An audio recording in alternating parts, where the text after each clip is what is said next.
there is a very powerful way to go into the reading of the scriptures and get out of it a great nourishment.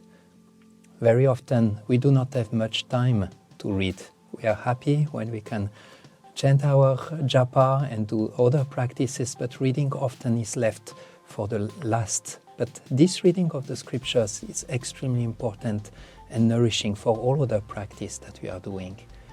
The first point we can do to make our reading very condensed and nourishing is to read like a detective, looking for inspiration, looking for revelation, looking for what will be giving us the life.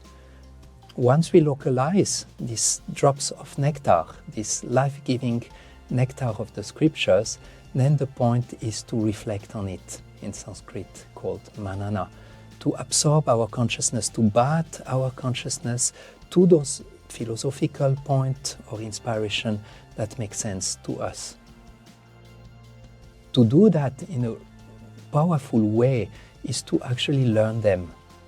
Like one will learn a verse by heart, one can learn content of scripture by heart and make sure we get it right. How? By repetition. Repeating. You close the book and you try to tell it like if you will tell to a friend, or like if you want to share it. Did I understood right? Use your own words, paraphrase the way you want, but take it deep in your heart. By this process of repetition, it will sink. It will naturally sink down into your heart. And as a result, it will pop up because it's part of you. So during the day, as you go through your daily activities, this verse or this content will come up to your consciousness. It is often called Shastra Shakshu, that we can see with our eyes the dimension of the scriptures into all what is happening in our daily life. So this is a very powerful way that I would like to share. There is this need of absorbing and going directly to essence of the scriptures and things that are really touching and relevant for us in our life.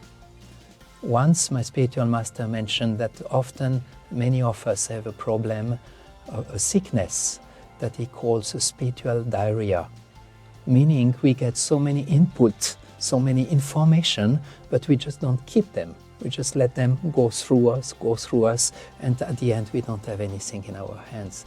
So for that, the aspect of introspection and learning, repetition, learning, it's actually make it very powerful into our heart, and it just come up through our day. So the important is really the quality and the level of absorption, the level of depth into those drops of nectar, learning them and repeating them.